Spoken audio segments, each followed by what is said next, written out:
It's time for the new Pokemon Snap review for the Nintendo Switch. I remember seeing commercials for the original Pokemon Snap on the N64 as a kid back in 1999, and to my younger audience, yes, I'm that old. I was never really interested, as it honestly sounded kind of boring. I'm just going around taking pictures of Pokemon? However, since I semi-mastered Photography 101 in college over a decade ago, I wanted to give this game a shot. After you choose your character, you join up with Professor Mir and his assistant Rita within the Lental region. Your task, if you choose to accept it, is to use the professor's hoverpod to travel throughout various islands, each with their own unique biomes, and take pictures of the Pokemon you see. The game isn't just arbitrarily taking photos, as there's actually a story to it. The main goal is to locate and take pictures of special Pokemon called Illuminal Pokemon. You're only able to find these when specific tasks have been completed, but doing so isn't difficult. It's just a matter of when the special areas will be opened up to you. Instead of controlling your hoverpod, the game plays on rails so you can solely focus on taking photos.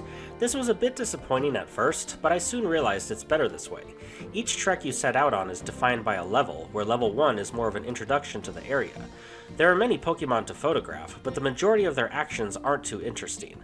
Higher ranked levels keep you on the same routes, but slight variations in established Pokemon and their patterns can change, and new Pokemon can also be introduced along your path. Daytime treks aren't the only opportunities to take photos, as exploring at night will yield even more opportunities. When you reach the end of a route, you can view all the photos you took of each Pokemon and choose which ones you want the professor to evaluate.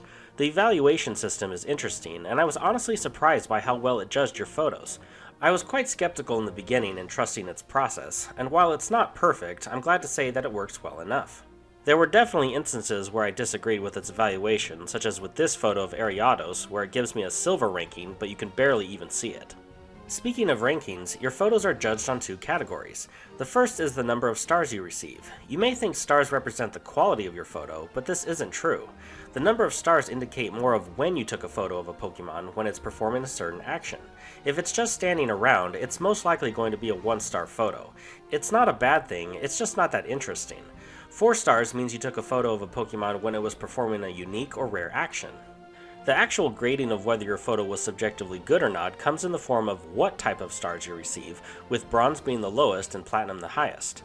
The stars are based on a handful of factors the game determines, such as the Pokemon's pose, size, and so forth.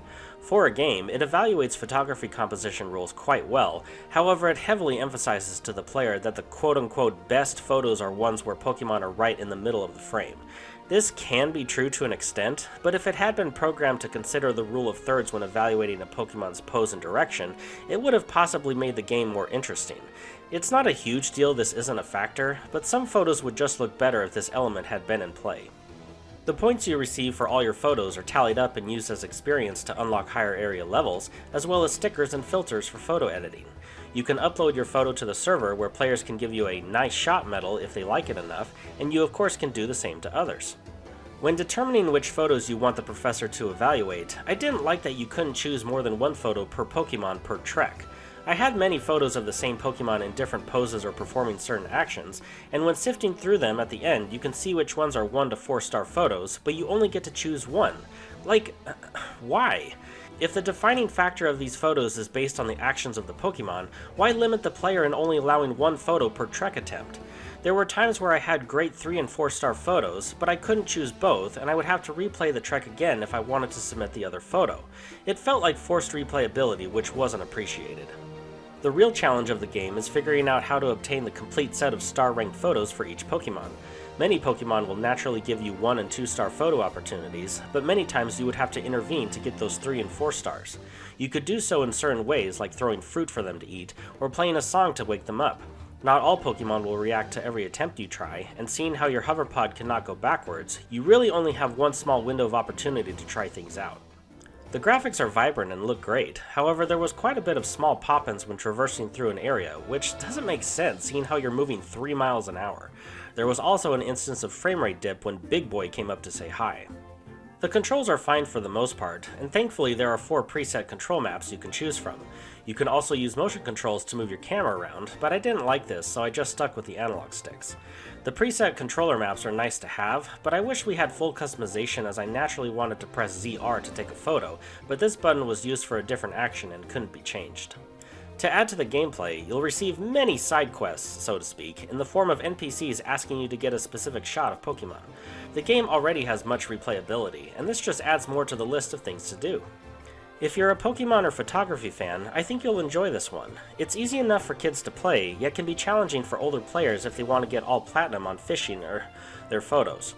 Now, I wish the controls allowed for more customization. Not being able to choose multiple photos of the same Pokemon if they had a different amount of stars was quite annoying, and there were several instances where I didn't understand what the photo evaluation system saw. Still, it overall does quite well, and the game is packed with many objectives to complete.